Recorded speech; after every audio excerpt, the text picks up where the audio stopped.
I have a treat for you all today. I'm interviewing Cory. She is on Instagram as at that Anti MLM Girl.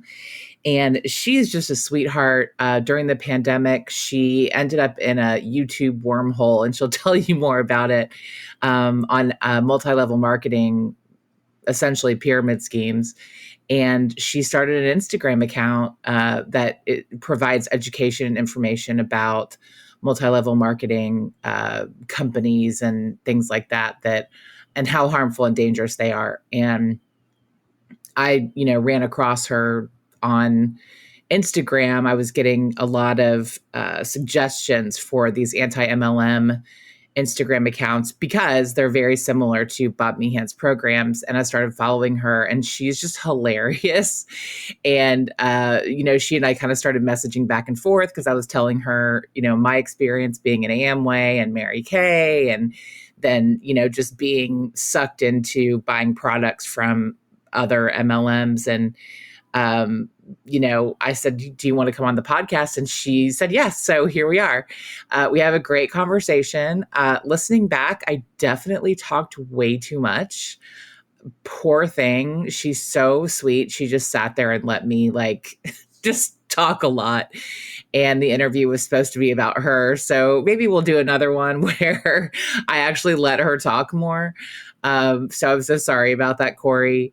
And I felt like it was important to make a connection for all of the listeners who are here for Bob Meehan program content, because there is a connection. So I think that's why I can just sometimes be like that. I'm working on it. Okay, guys, I'm working on it. So here you go. Enjoy Cory, and I will catch you on the other side. Bye.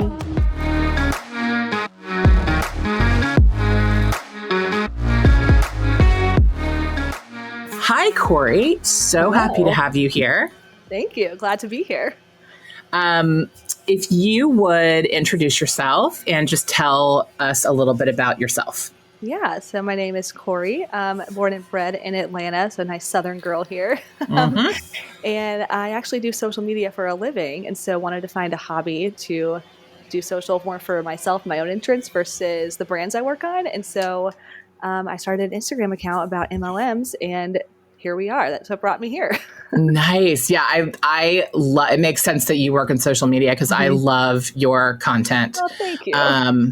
Because I do a little bit of digital marketing, social media myself. So I appreciate good graphic art. And that's kind of what, started me watching your stories and kind of checking out all your posts. And I love the facts and sass. Yep. So great. It's so great. And tell us your the Instagram handle again. Yes, it is at that Anti MLM Girl, all one word. Okay, perfect. And we'll put it in the show notes too. And then do you have any other social media presence? Is it just Instagram? Right now it's just Instagram. Okay. Okay.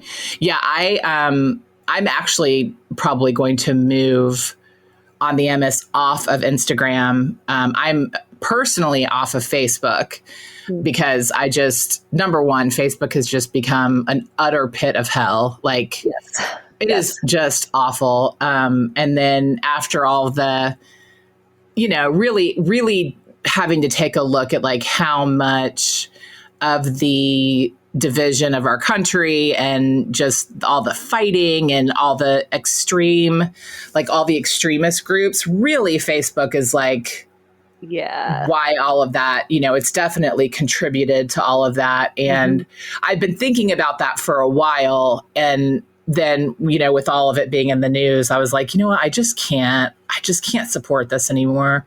So I'm already off Facebook, and On the MS is off Facebook as well. We are on Twitter, which I'm fine with staying on Twitter because they seem to at least try to shut some of that stuff down, But yeah, it's hard to come off Instagram because it's such a great platform. Yep. And I really wish Facebook had not bought it out. Same. Yes. I get it. Instagram creators make that money, but God, if you could have just not sold it to Mark Zuckerberg. Anyway, that's a total tangent, but that's You'll get used to that. I do that too. So you're in good company. So you started this account, and what were your expectations? What did you think was going to happen with it? I really, at first, honestly, created it to almost vent because I kind of fell down the anti-MLM rabbit hole kind of by accident, to be honest. I actually have not been in an MLM, don't really know anyone who has like a tragic story with one, but was just surfing YouTube one day and found a video, and it's like it opened my eyes to how horrible these companies are. And no one in my life, since no one I know really has been in one, was as passionate as me. They were all like, yeah, those companies are bad, just don't join it. Like, what are you so mad about? So I needed an outlet to like vent about it on. And so that's what kind of started the account. And then I realized as it slowly started to grow that one, my passion just grew more for it. So it was really a good outlet for me. But then also people would start messaging me like, wow, you're really helping me. You're teaching me stuff I didn't know. Or I was going to join Young Living and now I didn't because I saw something you posted or something that someone else in this community posted. And that really fuels the fire to keep going because it really is helping people. So I think that's the big piece of it. Yeah, that's awesome. And it's just, it's so interesting. I love that you didn't really have any personal experience with it. And then you just started hearing stories and you were like, oh no, like this can't happen. I feel like that makes it almost more powerful in a way because I don't have any like, sometimes people in the MLM world will be like, oh, you're just bitter and that's why you're talking about these companies. And I'm like, no, I'm not. I never was in one. I just legitimately can objectively see that they're bad. So I think there's room for both for sure in the community. Yeah. And my listeners right now are probably wondering why I'm interviewing someone who has an anti MLM Instagram account. And that's why, exactly what you just said. So that's kind of the beginning of some of the parallels we can draw between MLMs and enthusiastic sobriety programs and really any coercive control groups. But this podcast focuses for the most part on Bob Meehan's young people drug abuse programs, which is like, I hate even calling them that because they're not drug abuse programs. They don't help anybody with their drug problems. But that's one of the things that is said about people who leave those programs and then express their anger with them is, oh, you're just bitter. Or of course you're angry because you're a drug addict who is, living in their disease or, unhappy. And so you're lashing out at the program because you won't take ownership or whatever. So that's one parallel right there. And I'll just quickly explain also another reason why I got very interested in talking about this on the podcast, because it took me a little while. It was actually very recently, when we kind of started. So I think I told you a little bit about this, but the end of 2020, a bunch of enthusiastic sobriety program survivors started a Facebook group and it was not the first Facebook group that had ever been created for that reason. But for whatever reason, it exploded.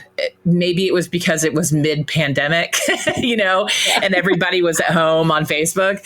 But yeah, I don't know how many people it has in it now, but the last time I was in it, there were, I think, close to 800 people. Wow. And I really think that's probably only like 1/100th of the amount of people who are out there, So that Facebook group started, and that was, I had already been thinking about and had kind of started to admit to myself and talk to my therapist about, like, I think I was really badly abused in these programs, and I think that it was not recovery and it was not healthy and it was not, I just started to really like unpack some of that because I was so indoctrinated because I worked there for 12 years. Like I was, complicit. I was part of the problem. I was one of the people saying, oh, they're just angry, if anybody said anything bad about the program. And so it took a lot for me to start to really look at all that stuff. And one of the things that I started thinking about, when all of that happened, because the survivors group really helped me kind of put some words on what happened. Because there were a lot of people who much younger people than I am, because I think the younger generation, I'm Gen X, and I think the millennials and Gen Z for sure, like they're so much more concerned about their mental health, and it's so much less taboo. And, going to a therapist is like just what people do, whereas my generation, it was like, you don't tell anybody if you even go, so hearing the way that they talked about what they had dealt with and kind of what they had unpacked really helped me identify and kind of put names on like, oh, that's what that was, between both being a client of those programs and being a staff member, because once you get on staff and you work there, the abuse is like exponential. Like it just gets much worse. And, and the leeway you're given for mistakes or like living your life or thinking for yourself is, slim to none. So it was really, really cool being in that survivors group and being able to really start to understand what had happened to me. And I don't know when, but at some point I was like, around that time, I had also started listening to the podcast, My Favorite Murder. Don't know if you're familiar with it. I'm not, but I feel like I'd like it because I love the true crime podcast. Yes, that's what it is. I don't really listen to it anymore, but I think they started in like 2016, and I started listening on like their 10th episode or something. So I've listened to them since the very beginning. And that community, there's this whole community on Facebook that's around that podcast, because what comes with that is you can join that group with a general understanding that you're going to be talking to people who are like-minded. But anyway, so that group of people were very hip about MLMs. And so here's where like my story and my enthusiastic sobriety story kind of connect, is I grew up in Amway. My parents were Amway distributors, quote unquote, before I was born. So, and further to that, my mother, I actually called her last night, and like, my mom does not know I talk about any of this. She would probably be devastated if she knew that I was like in any way anti MLM. But because she still does Amway. Oh, wow. Okay. She's 40 years later. She still does Amway. So yes. So I found out, I called her last night and was like, I had this memory and tell me more about this. And like slowly pulled information out of her, and she went into labor with me. So my parents, when they first started, were really big in Amway. Like they were doing really well. They were making a lot of money. They were signing people up left and right. Because my dad he's dead now, but he was super charismatic, like very charming, could just pull you right in. You wanted to do whatever he wanted you to do. He was very like that. So he was actually recruited by one of his college professors. Wow. Yes. Who is my godfather now, but that's a whole other story. Which is just not okay. Like college professors should not be trolling their classrooms for potential downlines. So because my dad was in the Navy, and when he got out of the Navy, my parents got married and he went back to school. And so he was going to Georgia State, and my godfather was a professor at Georgia State. So that's how they got in. And then my mom, they were on stage at a convention, at an Amway convention in Atlanta, speaking, because they were diamonds or whatever. And she went into labor right after she came off the stage. And so like all these like famous Amway people who were at the convention all came to the hospital, because that was when, pretty much everybody could show up at the hospital and like just kind of cycle through the room, and so she was telling me last night, she was like, these people, I forget their names, but they're like big Amway people. She's like, they signed your baby book. And I was like, can you send me that baby book? Like, I want to see it, So that's like, I was born, they called me the royal baby because of all of that. Like I was born into Amway royalty, right?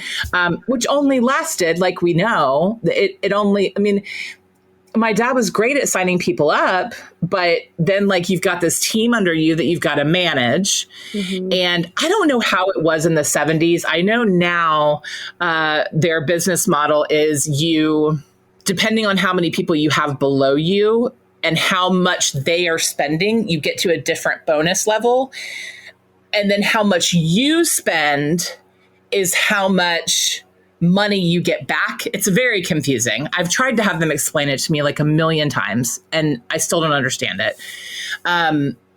So at some point, you know, you've got all these people under you and you're making good money off of them at first, but they start to fall off. And then you've got to go out and find more people. And at some point, with the amount of MLMs we have in the world, there's not enough people on the planet for them to continue to reproduce this, right? We know that's part of the reality of MLMs now. So I really think it took a toll on my dad, because I really think he had high hopes for being very successful. And he was a heavy drinker. He had a pretty traumatic childhood himself.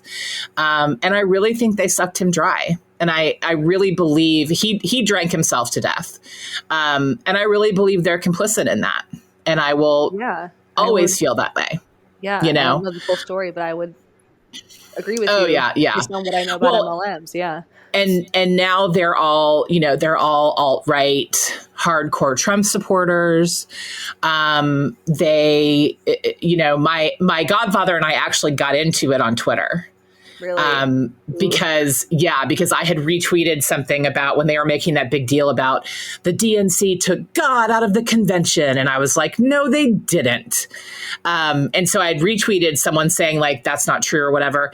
And he replied to the tweet and was like, you need to do better research, you know, blah, blah, blah, blah. And I was like, oh, you want to go? Like, let's go. Yeah.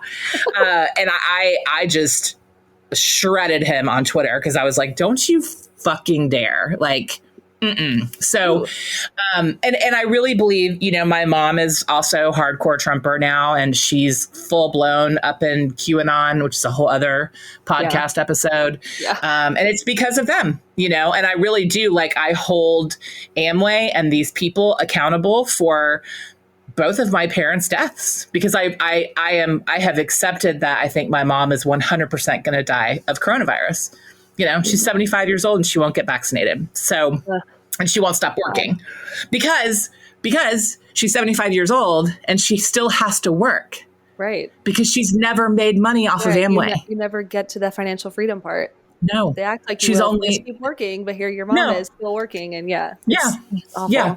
It's insanity. So, that was a lot of stuff I didn't realize I was going to say. I don't know how much of that I will edit out, but I want people to understand, like, truly, you know, these MLMs are very, very similar to the enthusiastic sobriety programs. And by the time I got to the Insight program in Atlanta, when I was 19 years old, I had been an Amway kid for 19 years. You know, and all of the thinking is the same, like hard work and take responsibility for yourself. And if things aren't working out, it's because you're not working hard enough, and all the toxic positivity and all of the weird, twisted spirituality and, you know, kind of all of that stuff. So I really do. I want people to understand that for me, there is such a parallel, and why I excelled once I got to enthusiastic sobriety programs is because I was like, it was like easy bake oven, you know, like they just put me in there and I popped out ready to go. And then even after I left, I got involved with MLMs, and it took me, you know, a few years really until I found that podcast and that community around that podcast and started hearing people talk about how dangerous they were, that it really sunk in. Because even after I was like, I don't want to be involved in these anymore, I would still buy from people because I felt like I was supporting a local business. And when I started, and I watched Betting on Zero. Have you seen that? Oh, The yeah. Herbalife. Oh Yeah. my God. That documentary is so good. I watched that and I started listening to the Dream podcast. And I really started to understand how insidious and evil and fucked up and predatory, Yes. MLMs are. So there you go, listeners. That's there's your parallels. If you have more questions, feel free to DM me. Just be nice about it. So what this brings us to is something you and I talked about, which is the bite model. And the bite model is something we have definitely used on this podcast to explain kind of the abuse that happens, and so it was interesting to me because when you and I talked initially about doing this interview. Of course, I was like, yeah, I'll send you over an outline. And then you sent me an outline and I was like, cool, this works. Because it did. And the first thing on there was the bite model. So that's another, parallel is, you can use the bite model to describe both groups, right? So I know you have some stuff with the bite model you want to talk about, so I will turn it back over to you, and I will stop talking now. So I just took a bunch of notes last night because there's so many different types of control and behavior in the bite model. Should we go over what the bite model is before we go into all Yes, this? yes, please do. Cool. So for those who don't know, the bite model was developed by Stephen Hassan, who is a cult expert, and essentially it's just a way to categorize the different ways control groups like cults or MLMs or what have you exercise that control over their members. And there's some pretty extreme ones, and the MLMs tend to be the less extreme, less noticeable ones, which is kind of interesting. But that's what my notes are on, are kind of all the MLM ones that are used. And so BITE is actually an acronym for the different types of control. So B is for behavior control, I information control, T thought control, and E emotion control. And it's interesting how all of those play into you going into this group and thinking everything's fine and it's normal. And then as you kind of get to program, you're like, wait, all the stuff they were having me do actually was super messed up. So yeah. And there is definitely, I don't remember if this is covered in the BITE model. It might be, but I know Steve Hassan talks about it, is love bombing. Yeah. They definitely, I mean, my experience with both Amway and the other MLMs I was involved in, serious love bombing at first. Like, they are your best friends. They are here for you. The most common that we're seeing now is the we empower women, women working together to support women. And so it has that very attractive quality, especially to stay-at-home moms who are, starved for adult companionship, and vulnerable communities, like immigrants and minority communities that are, trying to find their place in the world, and it's very attractive to them. So, that was the first thing I thought about, was the love bombing and how that's what you start with. And so you've got all of that. And the other thing that's so gross about love bombing is that it then makes you feel guilty if you see any, if the facade slips and you're like, ooh, that's weird. You then feel guilty being like, but they're so nice to me, So anyway, go ahead.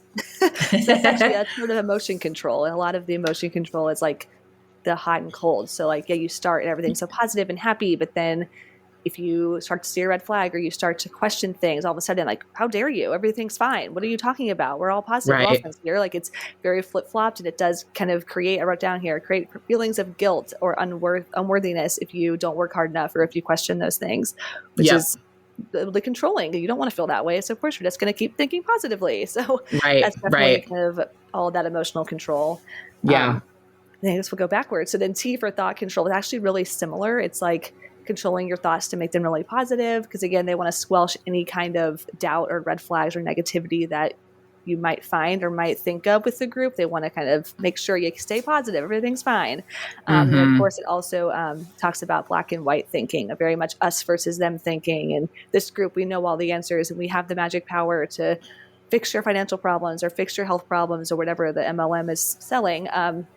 they like to kind of make it seem like they got the answers. Everybody else just doesn't get it or just a hater. Yes. Yeah. So, they don't get it because they're not ready. Yeah, they just don't understand. Yes. And the other thing I want to comment on, because this is something that, especially with enthusiastic sobriety programs, but also with MLMs, that they will push back on is if you say control, right? So if you say they control your thinking, and they'll go like, well, no, we don't. We're not, we don't control your thinking. You control your thinking. And I want to be very clear that, number one, the love bombing, like we talked about, it sets you up in this place where you start to change your thinking because you don't want to lose that love. Right. And that's very true in enthusiastic sobriety programs. The other thing that happens in enthusiastic sobriety programs that isn't as much with MLMs, there's kind of a different, with MLMs, it's more about you're going to be a failure. You're going to lose your family, you're going to lose your home, you're going to lose your income, that kind of thing. But with Meehan programs, it's you're going to die. So they start from the beginning with this, they diagnose everybody as drug addicts, and they work on the 12-step model, which teaches that, drug addiction and alcoholism are a disease that ultimately wants you dead. And if you don't do what they want you to do and think the way that they want you to think, you're going to get drunk or high and die. So there's a threat of death. So that is how they control your thinking. So I just wanted to throw that out there. Yeah, that's a good point. Yeah. Because I think it's important to understand that, like, you don't have to be trained in mind control to have an undue amount of influence on the way someone thinks and lives their life. So yeah, fear is very powerful in that sense. Yeah. Oh yeah. Yeah, for sure. And then so information control. This one I think is really interesting. It's just encouraging, or I guess rather discouraging any information from not like group approved sources or that are outside the group's thinking. And so we see a lot of that with MLMs. Like I saw an Arbonne girl in a video a few months ago where she was trying to explain why Arbonne's not a pyramid scheme. And she like linked back to a page on Arbonne's website where they're talking about how they're not a pyramid scheme. Like, of course they are. So very, totally there. Yeah, totally objective source. Right. So they're discouraged to look at anything else. When we see a lot as like content creators, I hate using that term, but Instagrammers out there, as we get blocked. I'm blocked by so many accounts who I don't even know who they are. I'm sure, but I'm sure they see my name or they see that I follow another Anti MLMer who's bigger and they just block immediately. And I think that's very much encouraged. Actually, I've seen it be encouraged by top leaders because obviously they don't want the average people in the MLM to see real facts and the statistics and information from people outside the MLM to be like, oh wait, that's a good point. Maybe I should quit. So it's very much constricting that information and trying to have you only listen to all, again, that positive, happy, fluffy stuff that the group supplies. Well, and they paint all of that information as coming from people who, are sick, are resentful, and we'll talk about this a little bit more. But that spirit, that law of attraction, pseudoscience. What's the other word for it? Oh crap! Why can't I think of it? Metaphysics, all of that kind of stuff. So they'll paint those people as like, well, they're not vibrating at their highest potential, and they're just trying to bring you down, and which is also what they do in Meehan programs. It's they also use the law of attraction. Especially the staff. When I worked there, we didn't get into that stuff with the clients because they weren't ready for it, and ultimately we didn't want someone's dad coming back and being like, did you tell my kid he has to like focus on a feather and he'll see a feather? Like, I don't like that, but yeah, and MLMs do that too. It's that like, they don't get you because they're not as spiritually advanced as you are. Yep. And so, and that, another thing that they used to say, in Meehan programs was that like, if you were around someone who was vibrating lower than you, it would open a spiritual window that would affect your vibration. Like you would end up going through a window that they opened that would bring you down. I wish I was joking. Wow. So yeah, I really want you to stay away from anybody who doesn't get it or whatever. Yeah. Wow. Yeah. It's insane. And they do that with MLMs too. I don't know if they use that wording, but it's very similar in that, like, well, your sister just she's not going to understand. Yeah. She just is a hater and she's bogged down with negativity. And we get a lot of comments like that too. Like, I'm sorry you have so much hate in your heart that you feel the need to hate on this group. And I'm not hating. I'm trying to save people from losing money. Right. Yeah. So yeah, very similar. Yeah. And then what you're talking about reminded me of like manifesting and like all that stuff, which like, I mean, whatever, if that helps you, that's fine. But that's used a lot in MLMs of like, if you just want it enough and if you just really focus and work, like you'll get there. And they really stress like self-development. And like a lot of them say that their program is a self-development program with a paycheck, like stuff like that. And kind of, that's amazing. Okay. But yeah, they're still telling you to like, just focus on yourself and being in this great mindset and everything will be fine and you'll be successful. And again, like ignoring the part where it's like, actually most people fail. So right. Generally, no mindset is going to change the statistics, unfortunately. You also ignore the farts though. Yes. Also for sure. That was a great slip. I love it. Yeah. Keeping things interesting. Yeah. You gotta slip a fart in there at some point. Obviously. But yeah, and the last one is behavior control. And this one probably, I would assume it's bigger in like cults, not so much the commercial cults of MLMs, but that's where they control like what you do, when you do it, what you eat, what you wear. And this always makes me, it's not funny, but it makes me kind of laugh because a lot of us in the anti MLM world kind of joke that you can look at someone's Instagram profile and know in like a second which MLM they're with because they all kind of look the same. Yeah. Like Arbonne girls all wear the same hat and Monate girls all have the same filter. And like there's like all this same like look. And I think that's kind of playing into this behavior control. It's not necessarily like dictated, maybe how it is in other cults, but there definitely is this conformity that is very much encouraged. And I think that just encourages groupthink. And then of course makes it harder to think for yourself and to leave if you are seeing those red flags. Right. Well, and we saw in the Lula Rich documentary that she was pressuring people to get bariatric surgery so they could all lose weight. And that just that suggestion in of itself is telling someone your physical appearance does not work for what we're doing here. When you've got somebody, because these are all her higher up women that she's saying this to. So they've been around for a while, they're entrenched, and then to, drop something like that. And again, it's easy for people on the outside looking in to say like, well, it was her choice though. And it's like, well, but not really. Yeah, not really. At that point it's not, because you've got so much writing on it. Yeah. Yeah.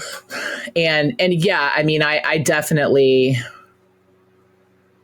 I'm trying to think about, my experience with MLMs and my experience with Meehan programs. I mean, definitely regulate an individual's physical reality, like for sure.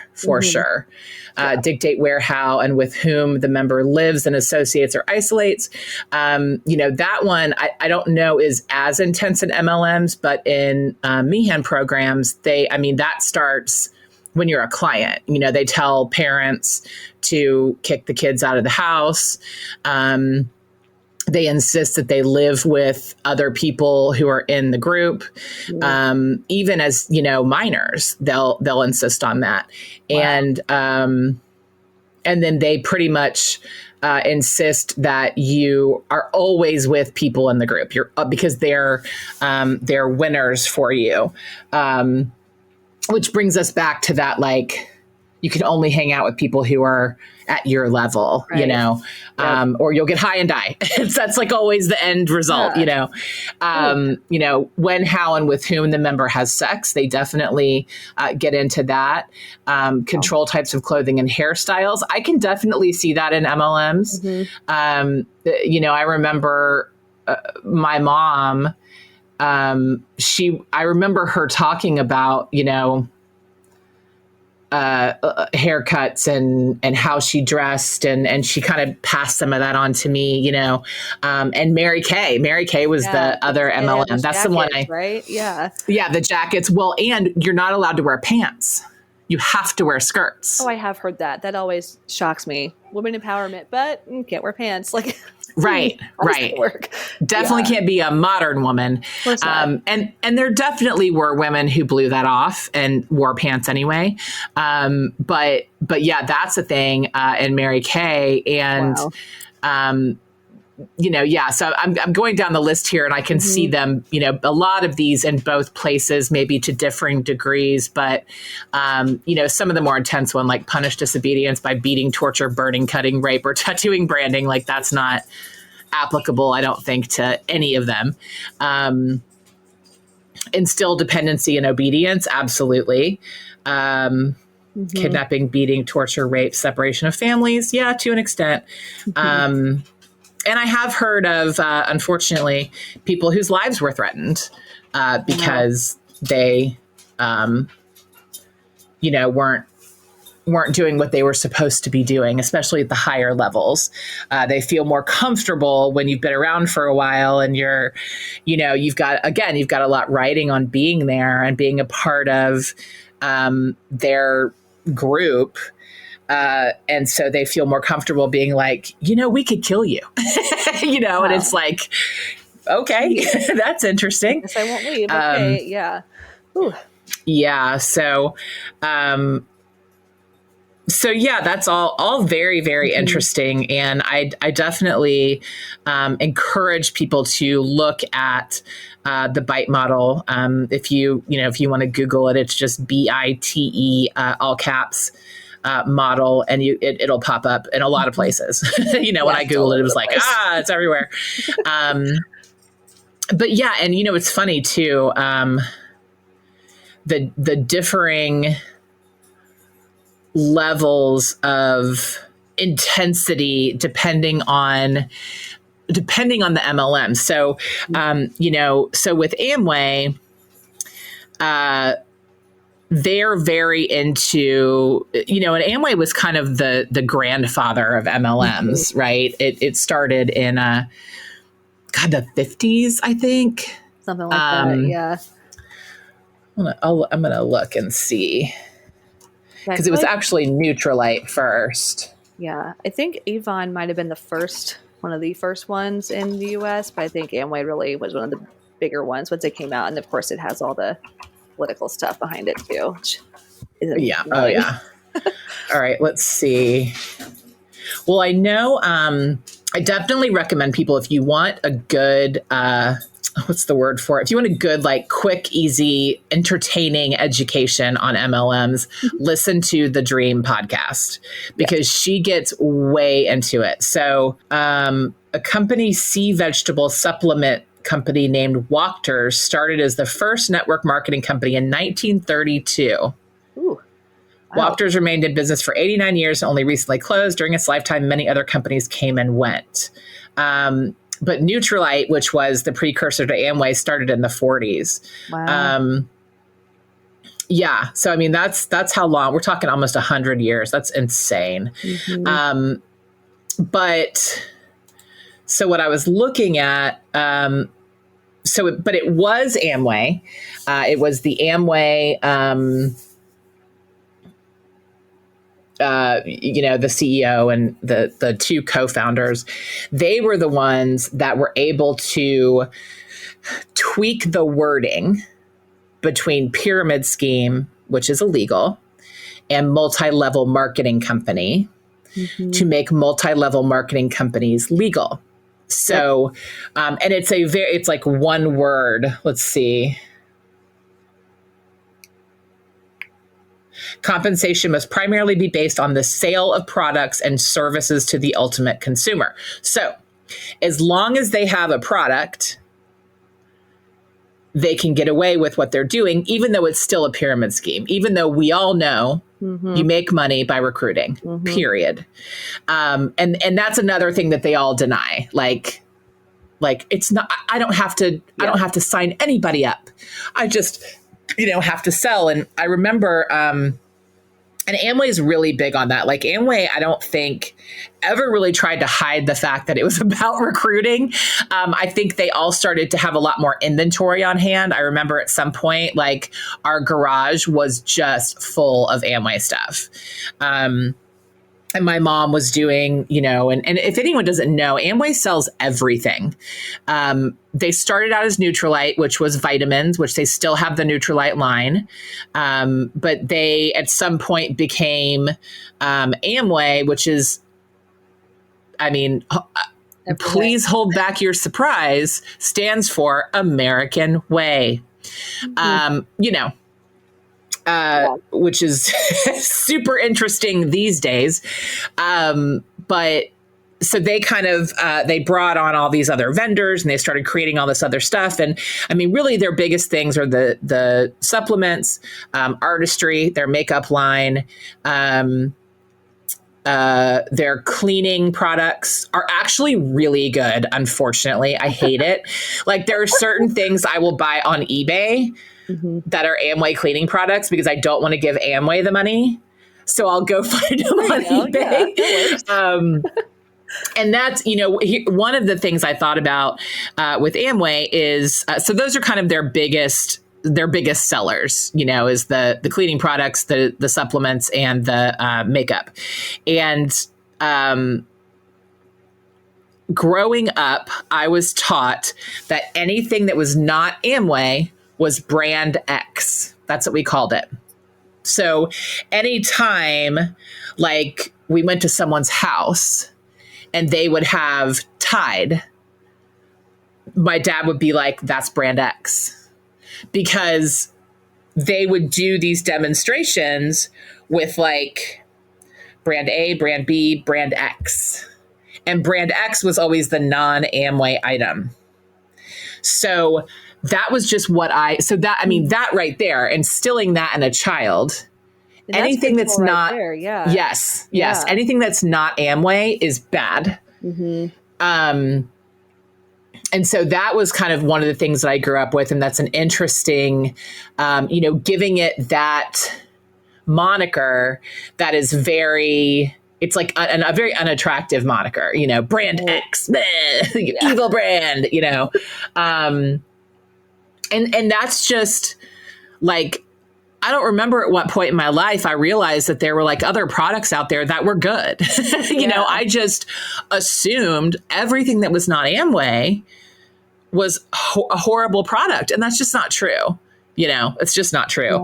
But that, that's something from Amway. And then I remember with Mary Kay. And the other thing I remember always being really frustrated by was I wasn't ever allowed to use like a different kind of makeup. Like if I came home with like a Wet n Wild eyeliner, it was like I had personally attacked my mother, like she would be so upset about it. So, by the time I got to Meehan programs in 1996,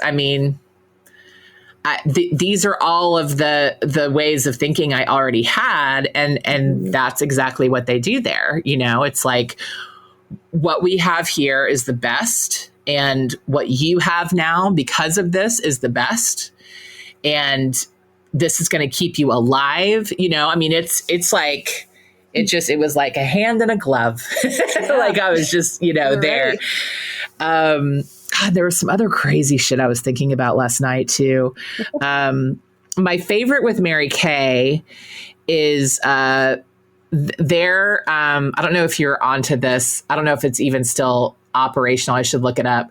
The like kind of anti Mary Kay movement is a website called The Pink Truth. Oh, I've heard of that. Yeah. So great. Mm-hmm. And it's a bunch of like, and here's the thing, all of these people who have gotten out of MLMs are hilarious. Like they're so, they've admitted to themselves, like, you know what, I got taken and I bought into it 100%. Like you just at some point have to get to that place where you're like, I was a sucker and I dropped, 10, some of these women, we're talking 6 figures they dropped on this shit. you know? And they just get to this place where they're like, I just have to laugh at it and I just have to move on. So they're because I'm not on Facebook anymore, but I was in this LuLaRoe Defectors Facebook group. Oh my God. I mean, that was the most fun group I have ever been in, and like there were women who were still moles and, groups of active LuLaRoe people, and they would take screenshots and bring them back to the group and we would all make fun of them, because I almost did LuLaRoe. I had a friend who was actually someone who worked with me in the Meehan programs. She started doing LuLaRoe, and I really would have to sit and count how many of the women I worked with in these programs that then got into an MLM almost immediately. It's a lot. It's a lot, including me. And so she started sending me LuLaRoe leggings, and I knew they were this big deal. And so I was getting, put into all these like sales groups, and it was like limited edition, be the first comment if you want it. And it was like, it was crazy and exciting. And the leggings were really soft. And then at some point I was like, can I just get some black ones? Yeah, like, I don't need pizza leggings. I want black leggings. Like, did those exist and why not? And then she finally was like, solid black leggings are so hard to come by, and I'll keep an eye out for you. And so finally one day she's like, I found you some black leggings. And I was like, I'll take 3, and she sent them to me, and they all had holes in them. And that was the beginning, I think, of when their quality started to really drop, and the, holes problem started happening, because because she was like, what? That is unbelievable. I've never heard of that happening. And I remember being like, am I just too fat for these? Like some of that feeling like, it must be me. I must be the problem, which is what those people do. And bless her heart, she's out of LuLaRoe now, and she and I are good friends, and we still talk, and I hope she doesn't hear this and take offense to it. But and maybe it was, maybe at that point it was the first time she'd seen it. But looking back, it feels like a response they were told to give people, like act like it's the first time you've seen this shit, So, and I thought about doing LuLaRoe at that time. And so it's like, all of these opportunities in my life, like moving forward and getting farther away from the Meehan programs, I stopped. Thankfully, I stopped going for MLMs, because they really do appeal, especially if you want to work from home, which I did. Great. Yeah. And make all this. Oh, and it works. Oh my God. Oh my God. How? Like, I have had some kind of connection. I had this sweet woman that I actually, when I was a exercise teacher and like personal trainer in like 2014, and she was one of my clients, and she introduced me to It Works. And again, like, I just didn't understand, I didn't get it. Like I still saw them as these like great work from home opportunity, small businesses, and she sold me those wraps, and it was always like, yeah, I think my stomach looks smaller. Like, like it was, and she tried to sign me up. Juice Plus, another one of my clients. I worked on their social for a while. Fun fact. When I was an intern, my first internship at a PR agency was one of their clients, and I like did all their social my 6 months there. And I look back, I'm like, they had me do social.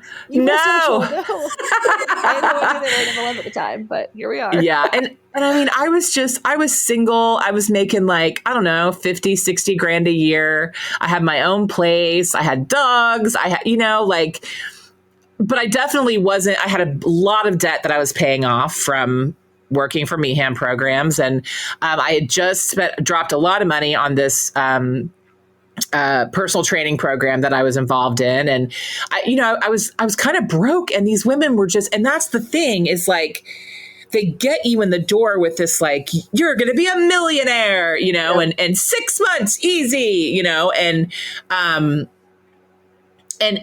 that's why it was so appealing to me, because it was like, okay, if I could just make some quick money selling these gummies, like, and I did, like, both times, I don't think I signed up for It Works. I do think I signed up, but here's the thing. You have to have you have to spend so much money a month in order to stay a distributor or whatever they call it, everywhere. Like Mary Kay, I had to buy at least $250 worth of makeup every month. I don't wear $250 worth of makeup every month.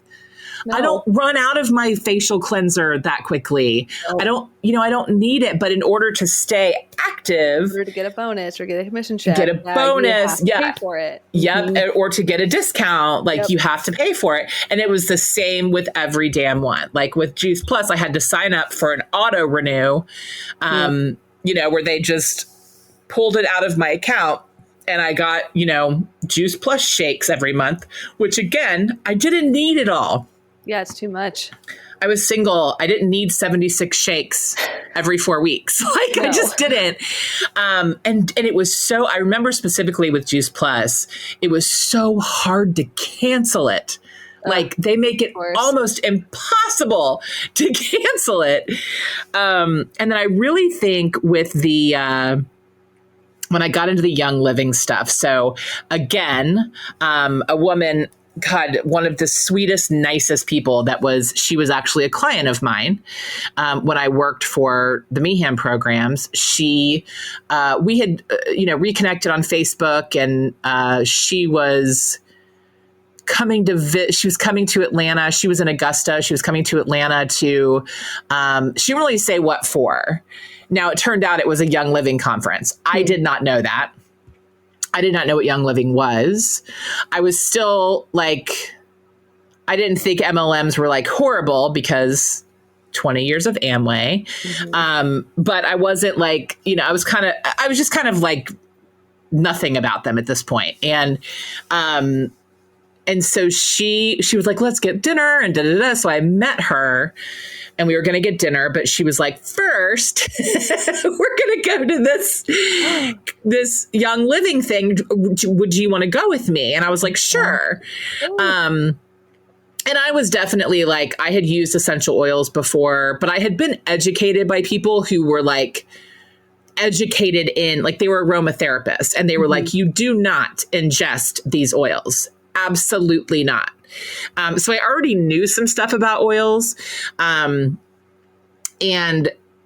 so she took me to a goddamn Young Living conference.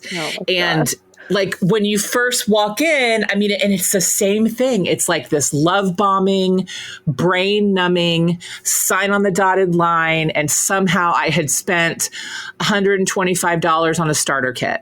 Oh my gosh. I don't even know how, I honestly don't know how it happened. Like, why did I didn't have $125 to spend on a starter kit. Right. Yeah. And we go in, and, there's this woman. And so they're having one of their like, woo woo, everybody stand up and dance. And, that whole thing, which I'm like,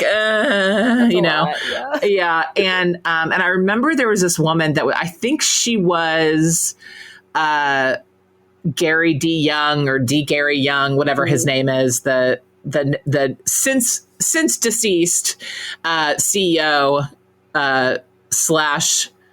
horrible snake oil salesman, who ran it, and she was like his assistant, and all they were doing was talking about all the FDA regulations and all the things they couldn't say.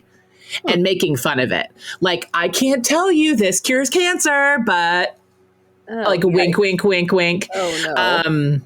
Yeah. And this is his assistant, That's the bad. CEO's assistant. Yeah. And so and I remember that was one of the first times I was like, that's really fucked up. Like, yeah, that's not. You can't make you can't say that to a room full of people. That are selling your products, like, and it was like, but Amway does that too. Like, I started to kind of put that together. Like, they all kind of say this shit, All the same. They just have different masks, different products that they're hiding behind, but they're all the same. Yeah. Yeah. And I remember she put me in like my Uplines Facebook group. Mm-hmm. And I had been, because, Young Living claims that their oils are like the purest in the world, right?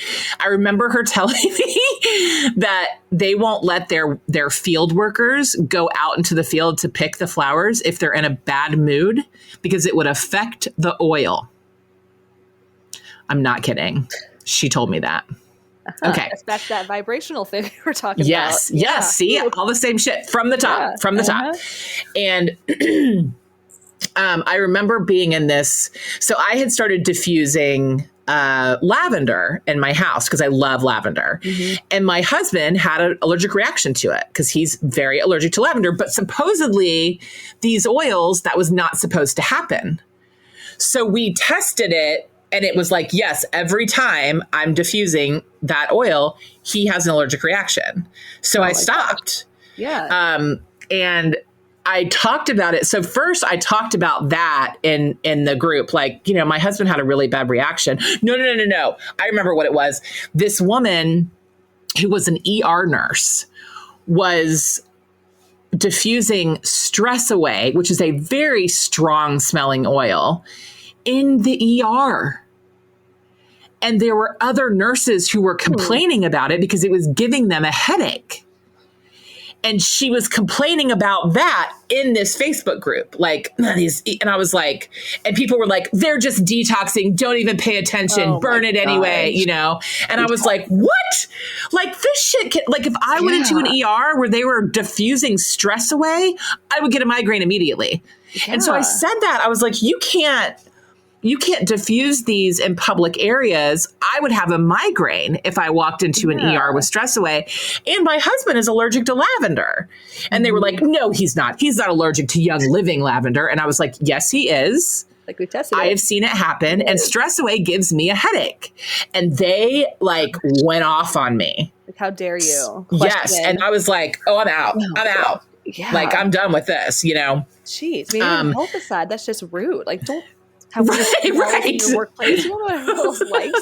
Stop it. Right. Oh my God. Right. I know. It's insanity, the stuff that they say. So, as we're talking, I'm like, oh my God, I have somehow been approached about every MLM there is. Yep. Talk about vibration and law of attraction, right? And attracting MLMs. Oh, God.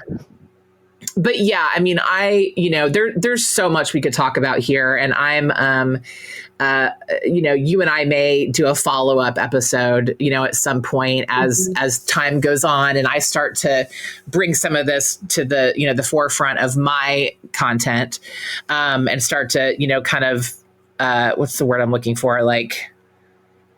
Weave it into, all the enthusiastic sobriety things, because I really want people to understand, going from enthusiastic sobriety programs into an MLM is there's no difference.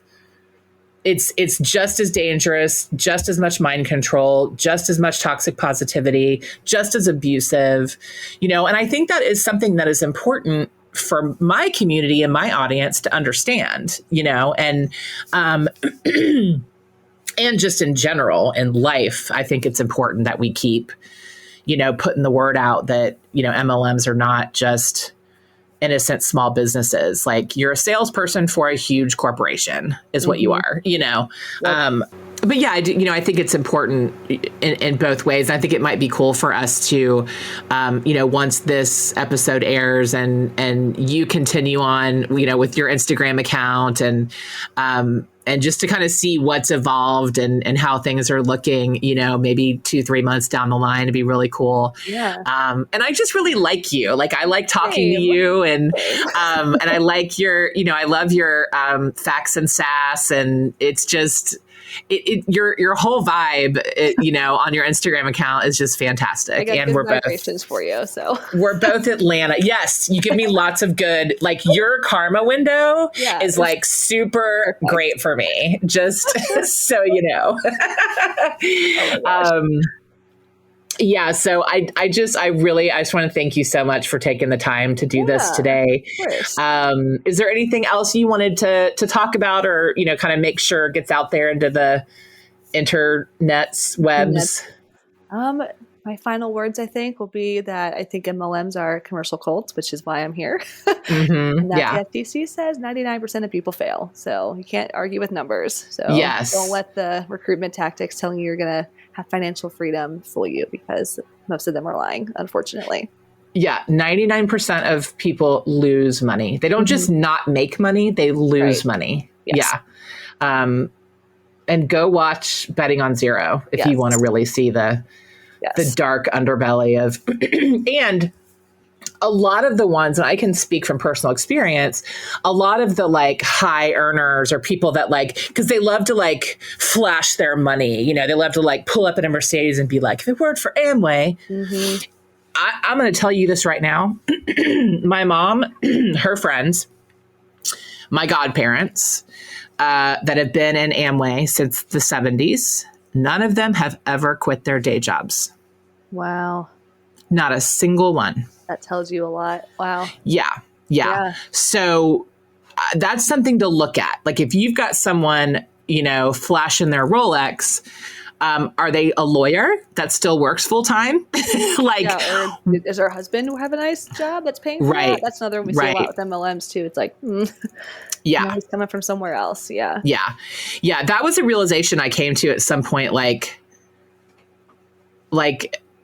You know, when I realized like my mom has probably lost money. And it's probably caused her to be in a place where she's 74, 75 years old and has to work at Chick-fil-A. And I was thinking about her, like her best friend. Like I grew up with their family and they've always been very wealthy and it's always been attributed to Amway. And I realized that like, nope, the mother, of the matriarch of the family, she, first of all, came from some money. And so did her husband. And she was a realtor. She's a very successful realtor. Yep. And I can tell you what, she's my mom's age and she's still doing it. And she's also married to a man who is a commercial realtor who was incredibly wealthy. Wow. Yeah. His company built Atlantis. Wow. So that'll do it. Yeah, that'll do it. Yeah, give you plenty of time to make Amway a fun side project. Right. So yeah, I just, anyway. So once again, this is Cory, who is That Anti MLM Girl. You can find her on Instagram at That Anti MLM Girl. Definitely check her out. She is just adorable and engaging, and her content is gorgeous. It's aesthetically pleasing. I love it. And of course, if you need anything, if you have any questions, or if you have an MLM story you want to pass on to us, you can definitely, Cory has her email address on her Instagram page. You can DM or email the podcast at ontheemmispod@gmail.com.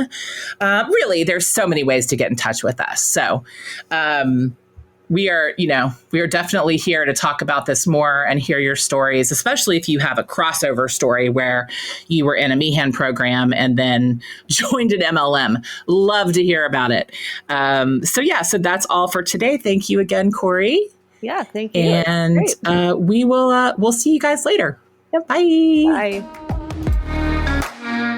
So there you go. I hope you enjoyed Cory and learning a little bit more about MLMs and how they are connected to enthusiastic sobriety programs.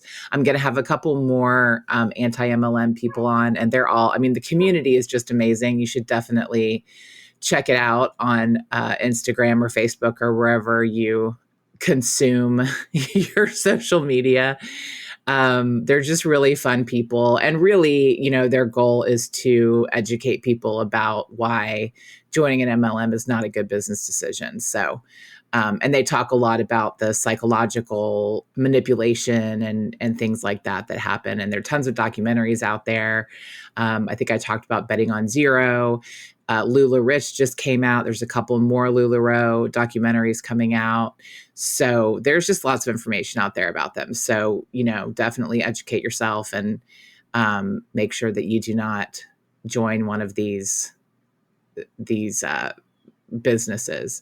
If you are in an MLM and I have just totally offended you, I'm very sorry, but check it out. Check out the content that's on Instagram and Facebook and whatever, and just see what you think.